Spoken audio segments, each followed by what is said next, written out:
আসসালামু আলাইকুম ভিউয়ার্স। তো আমরা জানি আগামীকাল আমাদের আইসিটি পরীক্ষা অনুষ্ঠিত হতে যাচ্ছে। তো আমি অল্প সময়ের মধ্যে আপনাদের একটি চূড়ান্ত সাজেশন তুলে ধরতেছি কিভাবে আপনারা করলে ভালো করতে পারবেন। তো আমি এই বিষয়ে একটু কথা বলবো এখন। তো আমরা জানি যে আইসিটি আমাদের টোটাল 8টি সৃজনশীল থাকবে, 8টি সিকিউ থাকবে, তার মধ্যে আমাদের দিতে হবে মাত্র তিনটি এবং এমসিকিউ থাকবে হচ্ছে 25টি হচ্ছে এমসিকিউ থাকবে, তার মধ্যে আমাদের দিতে হবে 20টি।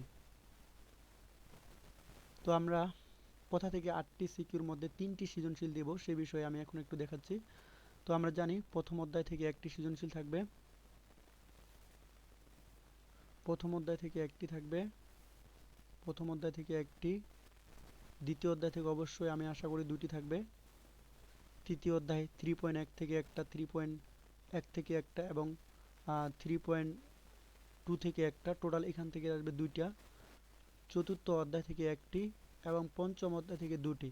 তো আপনারা তিনটি সৃজনশীল কোথা কোথা থেকে দিবেন অবশ্যই সেটা আপনার নিজে থেকে এখন ঠিক করে নিতে হবে। তো আমি মনে করি আপনারা যেটা করবেন, যারা আইসিটিতে একটু ভালো আছো তারা অবশ্যই চতুর্থ অধ্যায় থেকে একটা সৃজনশীল দেওয়ার চেষ্টা করবেন। অবশ্যই যেহেতু একটা সৃজনশীল আসবে এবং অল্প সময়ের মধ্যে এটা শেষ করা যায়। তো আপনারা অলরেডি ইতিমধ্যে শেষ করে ফেলছেন, জাস্ট একটু রিভিশন করে নেবেন। চতুর্থ অধ্যায় থেকে একটি সৃজনশীল অবশ্যই দিবেন। 3.1 এবং 3.2 যদি আপনাদের কাছে অনেক কঠিন হয়, 3.1 3.2 তার মধ্যে 3.2টা একটু জটিল প্রক্রিয়া হয়, যদি কঠিন মনে হয় আপনাদের কাছ থেকে তাহলে অবশ্যই 3.1 এবং 3.1 থেকে একটা দিবেন। অর্থাৎ এখান থেকে দুইটি সৃজনশীল থাকবে, অবশ্যই আপনার মাস্ট বি একটি সৃজনশীল দিবেন যারা একটু আইসিটি বিষয় বুঝো। তারপরে হচ্ছে এক অধ্যায় দ্বিতীয় অধ্যায় এখান থেকে কিন্তু তিনটি সৃজনশীল থাকবে। তো অবশ্যই এখান থেকে আপনারা একটি সৃজনশীল দিবেন, তাহলে মোট আমরা কিন্তু তিনটি সৃজনশীল পেয়ে গেছি। অর্থাৎ এভাবেই কিন্তু আমরা তিনটা সৃজনশীল দিব।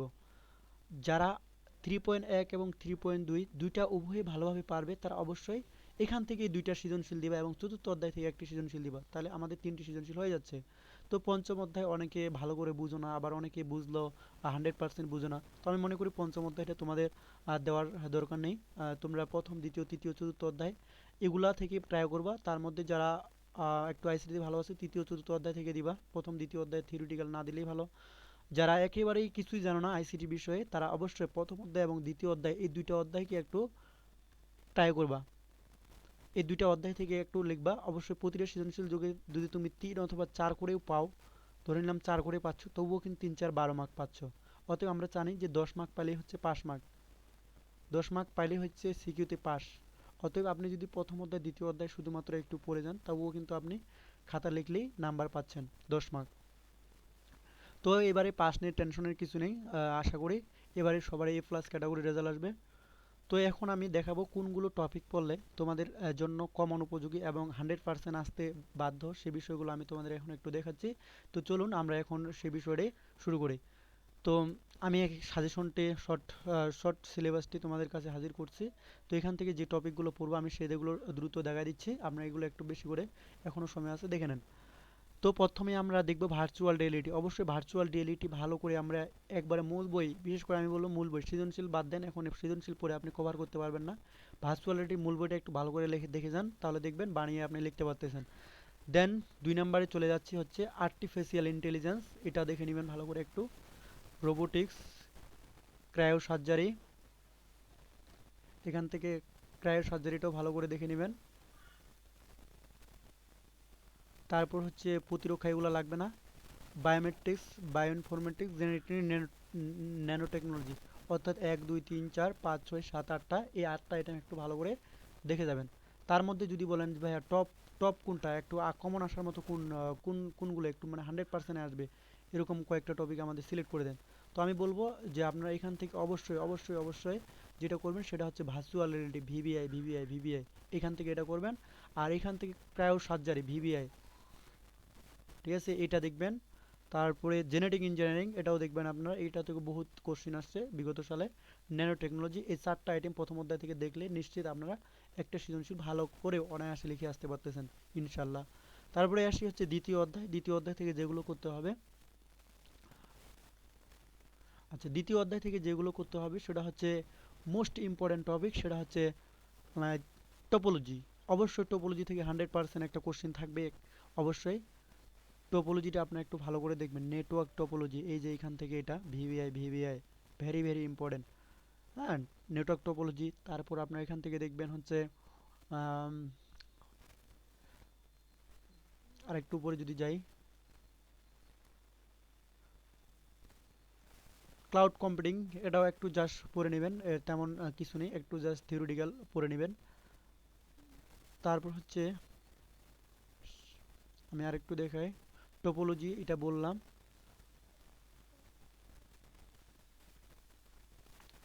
Network topology, cloud computing, computing সুবিধা, এগুলো লাগবে না, এগুলো আপনি এমনি একটু দেখে নেবেন। তার মাধ্যমে, এই যে তার মাধ্যমের মধ্যে সবথেকে ইম্পর্টেন্ট হচ্ছে অপটিক্যাল ফাইবার কেবল। অবশ্যই অপটিক্যাল ফাইবার কেবল হচ্ছে very very important, very very VVI. তো আমি এখান থেকে যে জিনিসটা খুঁজতেছিলাম সেটা হচ্ছে নেটওয়ার্কের প্রকারভেদ। অবশ্যই নেটওয়ার্কের প্রকারভেদ, এটাও একটু ভালো করে দেখবেন। হ্যাঁ, তো আপনারা দেখবেন বই খুললে একটা টপিক ভালো করে পাবেন, সেটা হচ্ছে আহ, মাধ্যম। মাধ্যম ওটাতে বললাম, ঠিক আছে। তারপর টোপোলজি এটাও গেল।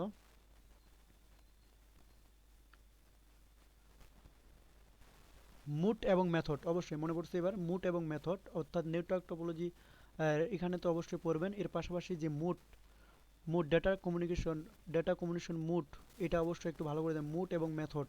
এখান থেকে ডেটা মানে ব্যাপক হারে কোশ্চেন হয় মুট এবং হচ্ছে মেথড, নেটওয়ার্ক মেথড এবং হচ্ছে মুট, ডেটা ট্রান্সমিশন মুট, এই দুইটা টপিক ভালো করে দেখবেন।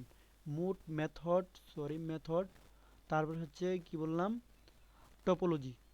আপনারা যদি দ্বিতীয় অধ্যায় থেকে এই তিনটা টপিক ভালো করে দেখে যান, আমি নিশ্চিত আপনারা ভালো করে লিখে আসতে পারবেন। মুট, মেথড, আরেকটা হচ্ছে টোপোলজি। তো আমরা দ্বিতীয় অধ্যায় থেকে জাস্ট এতটুকু প্রিপারেশন নিব, মুট মেথড টোপোলজি। প্রথম অধ্যায় থেকে তো দেখাই দিলাম চারটা টপিক। এবার আসি হচ্ছে তৃতীয় অধ্যায়, 3.1 থেকে কোন কোন টপিক থেকে আপনারা অবশ্যই অ্যান্সার করবেন বা অবশ্যই আপনারা হচ্ছে কমন পাবেন নিশ্চিত। পরিপূরক, অবশ্যই পরিপূরক। পরিপূরক, এই যে দুইয়ের পরিপূরক, এটা ভিবিআই 100% পরীক্ষায় চলে এসছে, 100%। হ্যাঁ, ভিবিআই দুইয়ের পরিপূরক, এটা একবার ভালো করে আপনারা দেখে যাবেন, দুইয়ের পরিপূরক করার নিয়ম, দুইয়ের পরিপূরক করার নিয়ম, অর্থাৎ বিয়োগের সাহায্যে বিয়োগের কাজ যোগের সাহায্যে কীভাবে করা যায়। এখান থেকে জাস্ট দুই তিনটা আপনার সৃজনশীলগুলো যদি দেখে নেন, অবশ্যই এখান থেকে 100% অ্যান্সার করতে পারবেন। তারপর আমি দেখাচ্ছি রূপান্তর, সংখ্যা পদ্ধতি প্রকারভেদ রূপান্তর। এখানে একটু দেখে নেবেন, ক নাম্বারের জন্য রূপান্তর ভিবিআই, রূপান্তর বাইনারি থেকে অক্টাল, বাইনারি থেকে ডেসিমেল, বাইনারি থেকে হেক্সাডেসিমেল। আপনি যদি রূপান্তরগুলো না বুঝেন তাহলে কিন্তু আপনি সৃজনশীল 100% অ্যান্সার করতে পারবেন না, অতএব আপনি রূপান্তরটা 100% ক্লিয়ার করে যাবেন। এখানে 12টা আইটেমের রূপান্তর আছে, 12টা আইটেম রূপান্তর ভালো করে আপনারা দেখবেন। এটা তারপর কোড, অবশ্যই কোডটাও একটু দেখবেন, এটা খ নাম্বারের জন্য আসে কোড, বিসিডি কোড, ইবিসিডি কোড। হ্যাঁ, বিশেষ করে বিসিডি কোডটা very very important, BCD code, ASCII VVI important, এটাও একটু দেখে নেবেন। এটা হচ্ছে 3.1 থেকে। এবার আসি 3.2 থেকে, যেটা অবশ্যই দেখবেন সেটা হচ্ছে ডিকোডার এবং এনকোডার, ভিভিআই। এখান থেকে কোশ্চিন আসবে অবশ্যই। অ্যাডার, তিনটা টপিক অবশ্যই, এনকোডার, ডিকোডার, অ্যাডার, এই তিনটা টপিক ভালো করে দেখবেন। তারপর এখানে ডিমর্গান উপপাদ্য প্রমাণ, অবশ্যই ভিভিআই 100%। হ্যাঁ, 100% কমন উপযোগী কোশ্চেন, ডিমর্গান উপপাদ্য ভালো করে দেখবেন। ডিমর্গান উপপাদ্য, মৌলিক গেট, সার্বজনীন গেট, বিশেষ গেট, প্রতিটা গেট, এই যে এখানে প্রতিটা গেট সম্পর্কে একটু ধারণা নিয়ে যাবেন। এগুলো আপনার এমসিকিউ সিকিউ সবগুলোর ক্ষেত্রে কাজে লাগবে, এমসিকিউ প্লাস হচ্ছে সিকিউ, এগুলো যদি আপনার ধারণা না থাকে তাহলে কিন্তু আপনি ভালো করে সৃজনশীল অ্যান্সার করতে পারবেন না। তো দেখবেন এখান থেকে সবথেকে বেশি একটা কমন কোশ্চেন আসে, সেটা হচ্ছে ন্যান্ড গেট দ্বারা, NAND, ন্যান্ড এবং নট দ্বারা যে কোনো গেট বাস্তবায়ন করতে বলতে পারে, যে কোনো সমীকরণ বাস্তবায়ন করতে বলতে পারে। তো এখান থেকে 100% কোশ্চিন পাবেন নিশ্চিত। ন্যান গেট, নর গেটের সাহায্যে বিভিন্ন ধরনের গেট বাস্তবায়ন করা, সমীকরণ বাস্তবায়ন করা, ইত্যাদি ইত্যাদি। তো এগুলা ন্যান গেটের সাহায্যে কীভাবে একটি গেট অন্য গেট বাস্তবায়ন করা যায়, ন্যান গেটের সাহায্যে কীভাবে নর গেট বাস্তবায়ন করা যায়, এগুলো টপিক একটু ভালো করে দেখবেন। তো তৃতীয় 3.2 থেকে এগুলো দেখলে এনাফ। তারপরে আসি চতুর্থ অধ্যায় থেকে ওয়েব ডিজাইনের ধারণা। ওয়েব ডিজাইনের ধারণা যে বিষয়টা 100% দেখতে হবে, যেমন আমরা জানি একটি সৃজনশীল 4টি প্রশ্ন থাকবে, ক খ গ ঘ। তো দেখবেন গ নাম্বার প্রশ্নটা আপনাদের আসছে হচ্ছে ওয়েবসাইট কাঠামো, কোথা থেকে আসছে, ওয়েবসাইট কাঠামো। তো আপনার ওয়েবসাইট কাঠামোটা ভালো করে একবারে ভালো করে ফ্লুয়েন্টলি দেখে যাবেন ওয়েবসাইট কাঠামো। এছাড়াও আপনারা ঘ নাম্বারের প্রশ্নের জন্য আসতে পারে যেমন ইমেজ কিভাবে যুক্ত করতে হয়, ইমেজ যুক্ত করার জন্য যে ট্যাগটি রয়েছে, ইমেজ যুক্ত করার জন্য আমরা কোন ট্যাগ ব্যবহার করি, ইমেজ ট্যাগ ব্যবহার করি, ইমেজ ট্যাগে কী কী ব্যবহার করা হয়, হাইট উইথ, ইমেজ সোর্স, এগুলো একটু ভালো করে দেখবেন, প্র্যাকটিস করে যাবেন এগুলো। তারপর হচ্ছে লিঙ্ক কীভাবে যুক্ত করে, হাইপার লিঙ্ক, এখানে এটা দেখবেন। হ্যাঁ, HTML এর বিভিন্ন সুবিধা অসুবিধাগুলো লাগে না, ফরম্যাটিং এটা অবশ্যই দেখবেন।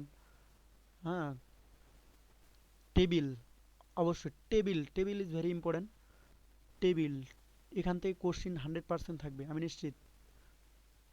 হ্যাঁ, টেবিল থেকে কোশ্চিন থাকবে। এই টেবিলের ভিতরে আপনার বিভিন্ন ট্যাগ ঢুকে থাকতে পারে, যেমন বোল্ড ট্যাগ, ইটালিক ট্যাগ, তারপর কি বলে underline tag, underline U tag, ঠিক আছে, এগুলো থাকবে। অতএব টেবিলের ভিতরে অনেকগুলো কাজ থাকবে, আবার টেবিলের ভিতরে ইমেজও যুক্ত করতে হতে পারে।